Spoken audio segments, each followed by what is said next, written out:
जिस माटी में जन्मे हम उसका मान निभाना आता है, अपने देश की खातिर मरना और मार गिराना आता है, और साजिश करने वालों कान खोल कर सुन लो, हमें दुश्मन की हस्ती को खाक बनाना आता है। दोस्तों ये पंक्तियां मैं कह रहा हूं, वो पंक्तियां किसके लिए कह रहा हूं आप भली भांति समझते हैं। वो लोग जो हमारे देश में ही रहकर हमारे लोगों के अंदर जहर भरते हैं, हमारे लोगों के अंदर फूट डालने का काम करते हैं, उन लोगों के लिए ये पंक्तियां मैंने बोली हैं। और हमारे पंजाब पुलिस ने आज वो करके दिखाया है जो किसी भी ने नहीं सोचा था। यहां पे देखिए किस तरीके से आईएसआई का यहां पे पता चला कि आईएसआई ने इन चीजों को फंड कर रखा था। जो दिल्ली में प्रोटेस्ट हो रहा था, जंतर मंतर पे जो प्रोटेस्ट हो रहा था, उसके पीछे आईएसआई का किस तरीके से हाथ था, आज खुलासा हो चुका है। और ये चीजें बहुत पहले से भी हम बताने की कोशिश कर रहे थे आपको, लेकिन लोग जो है इन चीजों को नहीं समझ पा रहे थे, और आज फाइनली इस चीज का पर्दाफाश हो चुका है। दोस्तों मेरा नाम है आयुष और स्वागत करता हूं आप सभी का महेशन एकेडमी के इस शानदार प्लेटफॉर्म पे। दोस्तों वीडियो को लाइक और चैनल को सब्सक्राइब जरूर कर देना, और बगल में एक ज्वाइन का बटन आ रहा होगा उसको जरूर दबाना, और हाइप का बटन साथ में जरूर दबाना। दोस्तों मैं जो वीडियोस अपलोड कर रहा हूं उसको दबाने की बहुत कोशिश की जा रही है वेस्टर्न पावर्स द्वारा, तो ज्यादा से ज्यादा इसको शेयर करो ताकि जो हमारी आवाज है वो सारे लोगों तक पहुंच सके, हर एक भारतवासी तक पहुंच सके, क्योंकि हम आपके लिए ही ये वीडियोस बनाते हैं। यहां पे देखिए ISI backed terror module busted planned attack at Jantar Mantar Punjab cops. Punjab police ने यहां पे पता लगा लिया है कि इसके पीछे किसकी साजिश थी। यहां पे दोस्तों आईएसआई ही नहीं, यहां पे सीआईए फंडेड भी था। ये पूरी तरीके से ये सीआईए फंडेड भी था। आईएसआई का तो अभी पता चल गया है, इसका पर्दाफाश हो चुका है। देख लेना कुछ दिन बाद जो है ना ये सीआईए वाला भी एंगल यहां पे देखने को मिल जाएगा। अभी जो है नहीं पता चल रहा है, लेकिन आगे ये चीज जरूर आपको देखने को मिलेगी। आप ध्यान रखना इस बात को। ये जो जितने भी प्रोटेस्ट चल रहे थे यहां पे जंतर मंतर पर, किस तरीके से हमारे मोदी जी को गालियां दी, आप भली भांति उन चीजों को समझते हैं, लेकिन फिर भी हमारे नरेंद्र मोदी जी ने उनको माफ कर दिया। हमारे प्रधानमंत्री जी ने बड़ा दिल रखकर उन लोगों को सबको माफ कर दिया, सारे यूथ्स को माफ कर दिया। और आगे बताऊंगा उन यूथ्स के लिए उल्टा वो काम कर रहे हैं किस तरीके से, ये सारी बातें आपके सामने रखूंगा मैं। किस तरीके से यहां पे देखिए पंजाब पुलिस ने इस चीज को पर्दाफाश कर दिया कि किस तरीके से यहां पे चल रहा था, इसके पीछे किस तरीके से साजिश चल रही थी, फंडिंग किस तरीके से हो रही थी। दोस्तों आपने देखा होगा वो मंजर कैसे जो है अमेरिका से वहां पे फूड डिलीवरी एप्स के थ्रू यहां पे भेजा जा रहा था जंतर मंतर पर, और इसका पता नहीं चल पा रहा था कि कहां से ये जो है डिलीवरी आ रही है ना, कौन ये भेज रहा है, क्योंकि भारत के लोग तो इतना नहीं कर रहे थे जितना अमेरिका से आ रहा था। अब अमेरिका से इसलिए आ रहा था दोस्तों क्योंकि लोगों को पता ना चल जाए कि ये फंडिंग कहां से आ रही है। दोस्तों सबने जो है वो मंजर देखा था, सबने वो सीन देखा था किस तरीके से फूड डिलीवरी एप्स के थ्रू यहां पे डिलीवरी करवाई जा रही थी और किस तरीके से फंडिंग हो रही थी। हम सबने वो चीज देखी थी। देखिए पंजाब पुलिस ने 2 आईएसआई बैक टेरर मॉड्यूल्स को जो है यहां पे पकड़ा हुआ है। बात ये हो रही थी कि हम क्या करेंगे, बम फेंकेंगे। बम फेंकने की बात हो रही थी। देख लीजिए आप सीधा देखिए, the accused admitted travelling to Delhi but failed due to heavy police deployment. लोग कह रहे थे कि इतनी सारी पुलिस जो है स्टूडेंट के लिए लगा दी गई है, AK-47 तैनात कर दिया गया है, एक भी गोली चली थी क्या वहां पे? आप मुझे बता दो कि एक गोली चली हो वहां पे। ये क्यों की जा रही थी? अब आपको ये भली भांति समझ में आ गया होगा कि ये चीज है, ये सिक्योरिटी जो लगाई जा रही थी वो क्यों लगाई जा रही थी, ताकि ये जो स्टूडेंट है, आम स्टूडेंट की आड़ में यहां पे ये अपने मंसूबों को यहां पे जो है मंसूबे ना अपना बना पाए, यहां पे मंसूबों को यहां पे ये किस तरीके से यहां पे बम फोड़ने का काम जो है मंसूबा बनाकर आए थे, और ये काम हो भी जाता आगे, लेकिन ये सफल नहीं हो पाया क्योंकि बहुत जो है यहां पे पुलिस ने अपनी बहुत तैनाती कर रखी थी, निगरानी बना रखी थी, और किस तरीके से सिक्योरिटी हाई अलर्ट पे उस टाइम पे थी। नहीं तो यही स्टूडेंट्स जो हैं, स्टूडेंट्स की आड़ में ये कहां पार्लियामेंट के अंदर घुस जाते और बम फोड़ देते। यही इनका इरादा था, यही इनका मंसूबा था। दोस्तों पंजाब पुलिस अरेस्टेड 9 एक्यूज्ड, 9 लोगों को पकड़ा है, and seize pistols, petrol bombs and cartridges. दोस्तों बम्स पकड़े हैं, पिस्टल्स पकड़ी हैं, कार्टिजेस पकड़े हैं, बहुत सारे हथियार यहां पे पकड़े गए हैं, और ये पूरा पर्दाफाश हो चुका है कि इसके पीछे कौन था। इसके पीछे आईएसआई थी, और बहुत सारे एजेंसियां जो हैं इसके पीछे लगी हुई थी। बहुत वेस्टर्न पावर्स ने यहां पे ताक लगाई रखी थी कि यहां पे किस तरीके से हम क्या करें, तख्ता पलट करवा दे, मोदी जी को सरकार से हटा दिया जाए। ये चाहते ही नहीं कि हमारा भारत जो है अब उस ऊंचाइयों को छुए जिसकी ऊंचाइयों को मंसूबा हमारे प्रधानमंत्री जी ने देखा है, जो सपना हमारे प्रधानमंत्री जी ने देखा है कि 2047 तक हम इस देश को उन ऊंचाइयों पर ले जाएं जो हमारे भारतवासियों ने सपना देखा है। और ये चाहते नहीं हैं, ये वेस्टर्न पावर्स के चाइना, ये यूरोपियन यूनियन ये चीजें नहीं चाहती हैं कि भारत ये आगे बढ़े, क्योंकि इन्हें लगता है कि अगर भारत आगे बढ़ गया तो ये इनको ही आंख दिखाएंगे। लेकिन हम इनसे डरने वाले नहीं है। दोस्तों कमेंट में जय हिंद जरूर लिखना। यहाँ पे आपको और भी चीजें बताऊंगा, ये तो पर्दाफाश हुआ ही। यहाँ पे देखिए कुछ टाइम पहले मैंने आपको वहाँ का आईएसआई बेस्ड हैंडलर चला रहा था, आईएसआई बैक्ड रादर, उन्होंने इनको जंतर मंतर भी भेजा था। रेल के जरिए से ये 8 लोग ट्रैवल किए थे दिल्ली को, वहाँ से वापस आए, वहाँ इनको लोकली ये पेट्रोल बॉम्ब्स वगैरह की जो मटेरियल है वो दिया गया था, बट किसी कारण ये वहाँ एग्जीक्यूट नहीं कर पाए अपना कोई भी इस तरह का एक्शन। उसके बाद ये पकड़े गए सारे। और मेन बात तो जुवेनाइल्स के ऊपर फिर चिंताजनक बात है कि हमारे जो यंगर जनरेशन है उसको संभालने की जरूरत है, पेरेंट्स की तरफ से और फैमिली की तरफ से भी, सोसाइटी की तरफ से भी। मैंने आपको बताया था कि 480 पाक बायस हैंडल्स को ब्लॉक किया गया। ये वही हैंडल्स थे दोस्तों जो ऑपरेशन सिंदूर में जो है फेक नैरेटिव फैलाने का काम कर रहे थे। ये वही हैं जो ऑपरेशन सिंदूर में ये कह रहे थे कि हमने इतने राफेल मार गिराए जी, ये कर दिया हमने हिंदुस्तान पर अटैक कर दिया, ये कर दिया, वो कर दिया। ये सारे वही हैंडल्स हैं। अभी फेक नैरेटिव फैला रहे थे ये प्रोटेस्ट जब चल रहा था, और बच्चों को बरगलाने का काम कर रहे थे, भड़काने का काम कर रहे थे। ये पीछे से बोल रहे थे कि जाओ पार्लियामेंट पर अटैक कर दो, जाओ मार दो, पुलिस वालों को मार दो। इस तरीके से भड़काया जा रहा था वहां पे, और ये तो भाई दुम दबाकर भाग गए। और जितने भी जो मासूम जो बच्चे थे उनको जो है क्या कर लिया गया, अरेस्ट कर लिया गया फिर बाद में। तो यही होता है दोस्तों, ये तो बरगलाकर भाग जाएंगे, ये तो अपनी सिक्योरिटी के साथ निकल जाएंगे। फिर उसके बाद जो मासूम बच्चे हैं उनको भुगतना पड़ता है इन चीजों को। तो मैं उन बच्चों से जो है रिक्वेस्ट करना चाहता हूं कि भाई आप जो है इन चीजों को समझिए।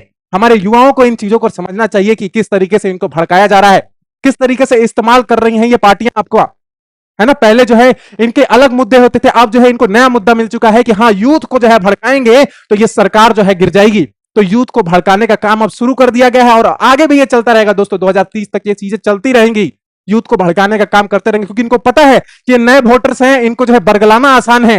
ये अभी अभी 18 साल के हुए हैं, इनको बरगला देंगे, भड़का देंगे और क्या करेंगे, सत्ता गिरा देंगे। यही इनका मंसूबा है दोस्तों, आप समझिए इस बात को। यहां पे देखिए Delhi police big warning on fake news and student protest, एमिड student protest. यहां पे सीधी बात, जब स्टूडेंट प्रोटेस्ट चल रहा था तो कितने 480 हैंडल्स को पकड़ा गया।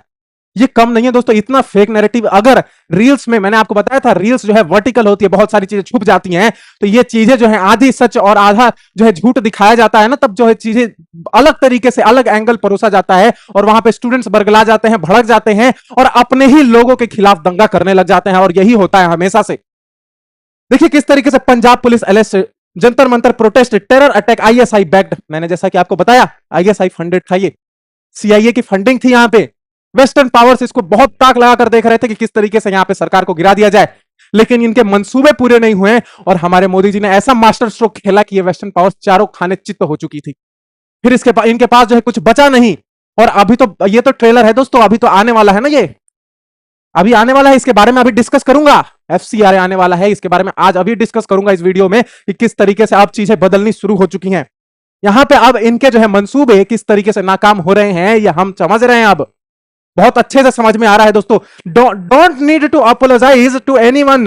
राहुल गांधी कह रहे हैं स्टूडेंट प्रोटेस्टर्स को, कह रहे हैं कि आपको अपोलोजाइज करने की जरूरत नहीं है। ये जो लड़की थी हमारे मोदी जी को गालियां दे रही थी, लेकिन फिर भी बड़ा दिल रखकर हमारे मोदी जी ने इनको माफ कर दिया। जितने भी यूथ्स थे, कितनी गालियां सुनाई गई प्रधानमंत्री जी की माता जी को, कितनी गालियां सुनाई गई, लेकिन फिर भी, और ये पहली बार नहीं हुआ है दोस्तों, ये मोदी जी के साथ पहली बार नहीं हुआ। ये भली भांति समझते हैं इन चीजों को कि ये पहली बार नहीं हो रहा है। इससे पहले भी उनके माता जी पर किस तरीके से अपमान को झेलना पड़ा मोदी जी को, ये हम पहली बार नहीं देख रहे हैं। इसके पहले बहुत बार ये चीजें हो चुकी हैं। और अब जब ये बच्चे, ये जो बच्चे हैं, ये अगर बोल रहे हैं तो इनके अंदर के संस्कार को दिखाता है कि क्या संस्कार जो है इनको मिले हैं, कि अपने से बड़े को किस तरीके से आदर सम्मान देना चाहिए। यहां पे देखिए 75-year-old PM Modi came live at 11 PM। किसके लिए आ रहे हैं भाई? 11 बजे 12 बजे किसके लिए आ रहे हैं?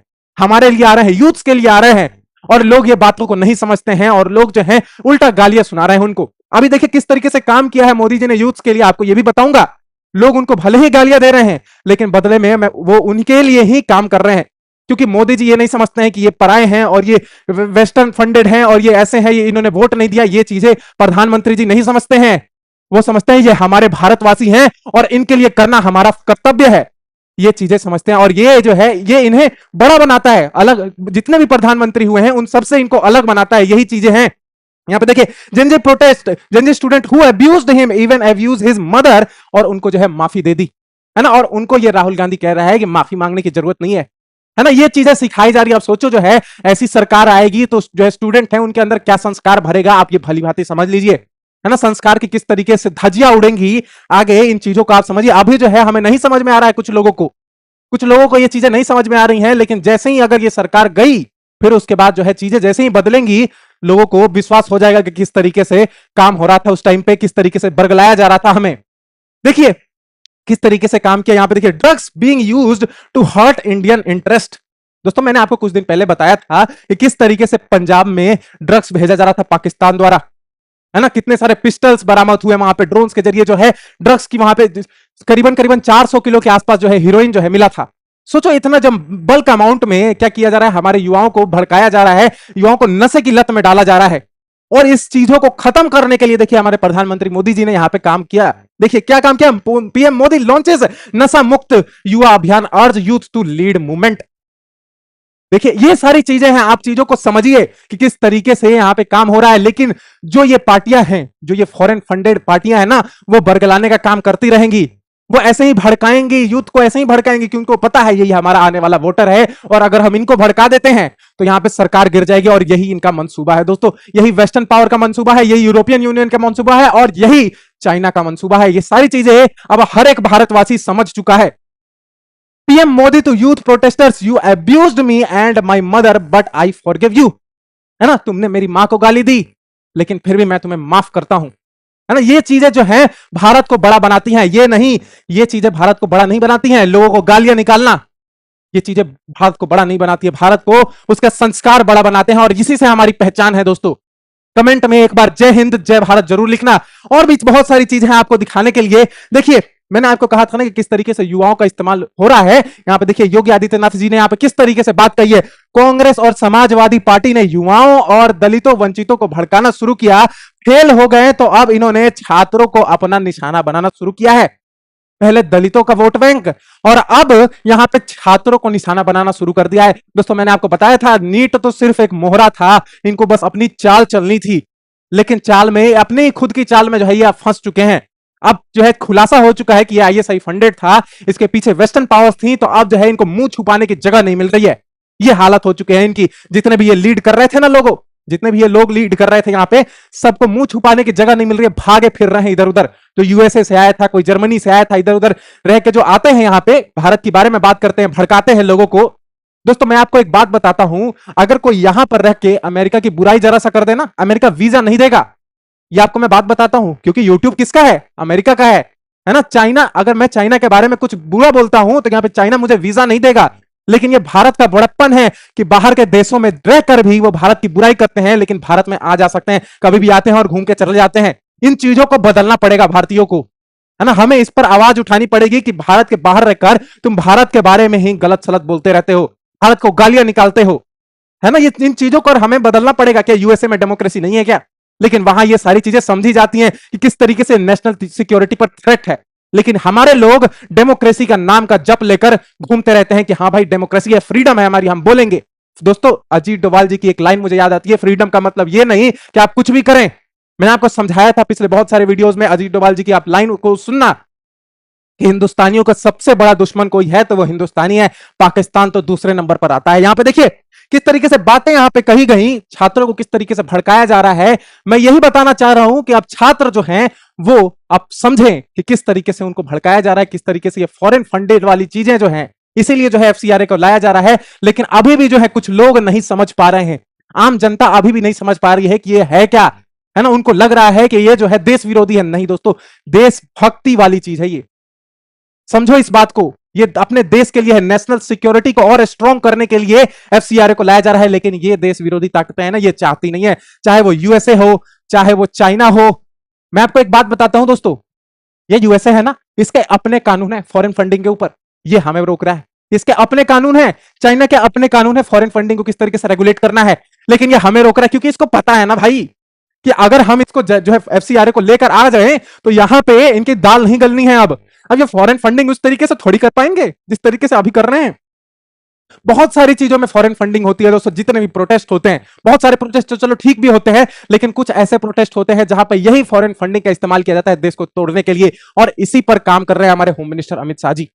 इसी पर काम चल रहा है दोस्तों, और यह बिल जो है जल्द से जल्द आएगा। और आपकी क्या राय है इस पे कमेंट में मुझे जरूर बताना कि यह बिल जो है कितना जल्दी आना चाहिए भारत देश में, क्योंकि ये जो कंट्रीज हैं, वेस्टर्न पावर्स जो हैं, वो तो अपना बिल लेकर आ चुकी हैं, अपना कानून बना चुकी हैं, लेकिन हमें नहीं बनाने दे रही हैं, क्योंकि इनको पता है कि ये बिल आया तो हमारी दाल नहीं गलेगी। यहां पे देखिए किस तरीके से अपोज किया जा रहा है। हर एक, चाहे चर्चेज हो, मिशनरीज हो, एनजीओज हो, लिबरल्स हो, सो कॉल्ड लिबरल्स। दोस्तों मेरे एक जानकार हैं, बहुत बड़े स्कॉलर हैं, उनसे मैंने पूछा एक बात कि सर इंडिया उस तरीके से तरक्की क्यों नहीं कर रहा है जिस तरीके से बाकी कंट्रीज करती हैं, उस तरीके से रैपिड ग्रोथ क्यों नहीं देखने को मिलता है सर इंडिया में। तो उन्होंने एक बहुत बड़ी बात कह दी जो मेरे मन में घर कर गई। आप उस बात को सुनिए। उन्होंने कहा कि there is too much democracy in India. बहुत ज्यादा डेमोक्रेसी है, लोग फ्रीडम के नाम पर कुछ भी कर रहे हैं, कुछ भी कर रहे हैं। दोस्तों अगर कोई अच्छी चीज भी है, डेवलपमेंट का भी काम हो रहा है, लेकिन उसको रोक देंगे, फॉरेन फंडिंग आएगी और लोग जो है चढ़ जाएंगे प्रोटेस्ट में, रोक देंगे उस चीज को। कोई डेवलपमेंट का भी काम हो, उसमें भी जो है अगर इतना ज्यादा डिले होगा तो डेवलपमेंट तो रुकेगी ही ना, सीधी सिंपल बात है। तो उन्होंने यही बात कही कि सी आयुष there is too much democracy, और ये बात सच है। दोस्तों अगर आप इस बात से सहमत हैं तो एक बार कमेंट में जरूर बताना। और भी बहुत सारी चीजें आपको दिखाने के लिए। ये जो है ये अभी विरोध कर रहा था, ये यूएस का दलाल है, ये विरोध कर रहा था अभी, और ट्रंप का तो अभी बोलना बाकी है, ये भी बोलेगा। देखो कुछ दिन बाद जो है ये भी बोलेगा, अभी एक दो दिन रुक जाओ, ये भी बोलेगा। अभी डायरेक्टली तो अभी इसने नहीं बोला है, क्योंकि ये जानता है कि डायरेक्टली बोलूंगा तो मुझे कितना बैकलैश देखने को मिलेगा इंडिया की तरफ से, क्योंकि इंडिया की तरफ से भी तो एक्सपोर्ट होता है जी। ऐसा थोड़ी है कि सिर्फ तुम ही जो है एक्सपोर्ट करते हो, इंडिया की तरफ से भी एक्सपोर्ट होता है। ये बात जो है डोनाल्ड ट्रंप भी जानता है ना। तो अगर लोग ये समझते हैं कि इंडिया जो है यूएस के दबाव में काम करता है, तो ऐसा बिल्कुल नहीं है मेरे भाई। अगर कोई जियोपॉलिटिक्स का जानकार है वो इस बात का खंडन जरूर करेगा कि भारत जो है कभी भी यूएस के दबाव में काम नहीं करता है। यूएस के आंखों में आंखें डालकर सीधी बातचीत होती है, सीधी डील होती है, कोई दबाव नहीं होता है। समझो इस बात को। देखिए एफसीआरए बिल पर आज शाम 5:30 बजे गृह मंत्री अमित शाह जी यहां पर बड़ी बैठक कर रहे हैं। अभी बैठक ये चल रही है दोस्तों, बैठक अभी ये चल ही रही है, और यहां पे सीधा यहां पे डिसीजन होगा कि इस बिल का क्या करना है, किस तरीके से स्ट्रेटजी बन रही है कि ये जो ऑपोजिशन खेल खेलने का प्रयास करती है ना कि इसको डिले कर दिया जाए, मॉनसून सेशन जो चल रहा है उसको डिले किया जाए किस तरीके से। ये सारी चीजें, राम मंदिर वाला मामला निकाल रहे हैं, है ना, आर्टिकल 370 वाला मामला 5 अगस्त आया तो 370 वाला मामला कहीं से निकाल दिया, है ना। वो महबूबा मुफ्ती है, वो भारत का झंडा उल्टा लगा रही है, भारत का अपमान कर रही है कि जो है इधर जो है मामला चला जाए और ये चीजें ना आए, ये चीजें भारत में लागू ना हो। देखो किस तरीके से जो है नैरेटिव को चेंज किया जाता है, आप इस बात को समझिए। लेकिन यहां पे हर एक भारतवासी को इस पर स्टिक रहना पड़ेगा कि एफसीआरए हमें चाहिए ही चाहिए, भारत देश में चाहिए ही चाहिए। और भी चीजें हैं आपको दिखाता हूं। देखिए पाक तस्करों ने, यहां पे मैंने आपको बताया था किस तरीके से 50 करोड़ की हीरोइन जो है यहां पे जब्त की थी, इसीलिए जो है यहां पे नशा मुक्त अभियान जो है शुरू किया पीएम मोदी ने। यहां पे सारी चीजें चल रही थी, मैंने आपको ये सारी चीजें डिस्कस करी हुई हैं कि किस तरीके से यहां पे पंजाब में ये सारी चीजें चल रही हैं। और आज से ये चीजें नहीं चल रही, सरकारें बदलती हैं, आती है जाती हैं, लेकिन फिर भी ये सारी चीजें जो है ना वैसी की वैसी ही रह जाती हैं। ये प्रॉब्लम आज तक सॉल्व नहीं हुआ, और इसी को सॉल्व करने का प्रयास कर रहे हैं हमारे नरेंद्र मोदी जी। किसके लिए? युवाओं के लिए ही तो। लेकिन वही युवा है जो भड़क जाता है, वही युवा है जो बरगला जाता है, इन लोगों की बातों में आ जाता है, और हमारे ही मोदी जी को गालियां निकालता है, हमारे ही मोदी जी के माता जी को गालियां भी निकालता है ना, सनातन को गाली देता है। ये वही लोग हैं, समझिए आप इस बात को। जितनी जल्दी समझेंगे उतना जल्दी हमारा भारत आगे बढ़ेगा। देखिए अब ये ट्रंप क्या कर रहा है, एक नई चाल चल रहा है, इसके बारे में भी आपको डिस्कस कर लेता हूं। ये देखिए भारतीयों पर सबसे ज्यादा असर अमेरिका, अंग्रेजी नहीं बोलने वाले 28,000 ट्रक ड्राइवर्स को यहां पे बाहर निकाल दिया। देखिए बहुत सारे पंजाब से जाते हैं, डंकी मारकर, एक मूवी देखी होगी आपने डंकी, है ना, जाते हैं, इलीगली जाते हैं और वहां पे असाइलम जो है डिमांड करते हैं। तब तक जो है अब होता क्या है कि उनको जो है नेशनलिटी मिली है, उससे पहले जो है असाइलम जो है डिमांड की जाती है। तो यहां पे होता यह है कि तब तक अब अगर उनको खाने पीने के लिए चाहिए ना, ऐसा थोड़ी कि वहां की गवर्नमेंट देगी। तो यहां पे ये क्या काम करते हैं, पंजाबी जो जाते हैं वो ट्रक ड्राइविंग करते हैं। उनका सपना है एक तरीके से वहां पे यूएस में जाकर काम करने का। हम सभी जानते हैं ज्यादातर जो है पंजाबी जो है बहुत ज्यादा देशों में घूमते हैं और वहां पे काम करते हैं। और यहां पे भी देखने को मिला तो 28,000 जो है इमिग्रेंट्स जो है वहां पे गए हैं, और उनमें से मैं आपको बताऊं कि उनमें से 24,000 को इंग्लिश बोलने ही नहीं आती है। तो यहां पे ट्रंप का ये कहना है कि हम इनको हटाएंगे, और जो हमारे यूएस आर्मी है उससे जो रिटायर हो चुके हैं ना, उनको जो है इस काम पर लगाएंगे। तो देखो किस तरीके से यहां पे इस चीज में भी भारत विरोधी काम कर रहा है ये, है ना। इसका यही काम है कि भारत को किस तरीके से मैं आंखें दिखाऊं, भारत को किस तरीके से मैं नीचा दिखा दूं। लेकिन इसकी जो चालें हैं वो कभी जो है सफल नहीं हो पाई हैं, अभी तक तो नहीं हो पाई हैं, और आगे भी जब तक ये सरकार रहेगी तब तक ये चाल इसकी कभी सफल नहीं होगी। और भी चीजें हैं आपको दिखाने के लिए। ये देखिए कुछ टाइम पहले की बात है, 2 दिन पहले की बात है ये। रेड सी में दोस्तों, रेड सी में हुतियों ने, जो यमन के पास का इलाका है, हुतियों ने, सना के पास जो है, हुतियों ने मार गिराया जो इंडियन शिप्स थे उनको, है ना। एक इंडियन शिप था उसको मार गिराया। 13 लोग थे, 13 लोगों की जानें चली जो है बच गई। यहाँ पे कोई मरा नहीं है, वहां पे कोई यहाँ पे कैजुअलिटी नहीं हुई है, किसी को जो है कोई नुकसान नहीं पहुंचा है, सब लोग सही सलामत हैं। लेकिन ये दिखाता है कि ईरान जो है पक्का दोगला है। ये दिखाता है कि ये कभी किसी के नहीं हो, ये दो मुंह सांप है, आज डिप्लोमेसी करेंगे, कल जो है आपकी ही पीठ पे छुरा घोंप देंगे। ये दिखाता है। तो ईरान पर भरोसा करने से पहले ना लोगों को 100 बार सोचना चाहिए, है ना। क्योंकि ये हूती जो है दोस्तों, ये जो हूती है ना, ये ईरान के ही हिमायती हैं, ईरान का ही काम करते हैं, है ना। तो इसका ही प्रॉक्सी है, ईरान का ही प्रॉक्सी है हूती। तो पहले बात हो चुकी थी ना, एस जयशंकर साहब की बात हो चुकी थी, फॉरेन मिनिस्टर की यहां पे बात हो चुकी थी कि सैयद अब्बास अरागाची से, जो कि फॉरेन मिनिस्टर हैं ईरान के, तो उनसे बातचीत हो चुकी थी। लेकिन यहां पे फिर भी अगर आप ये काम करते हैं तो ये दिखाता है कि आप कितने पक्के दोगले हैं और किस तरीके से आप भारत को यहां पे पीठ पे छुरा घोंपने का काम कर रहे हैं।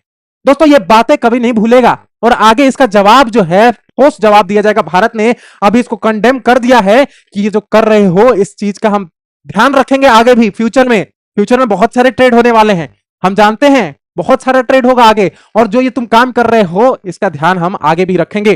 दोस्तों आपको ये आर्टिकल कैसा लगा मुझे कमेंट में जरूर बताना। मिलता हूं आपसे अगले वीडियो में, तब तक के लिए जय हिंद, जय भारत।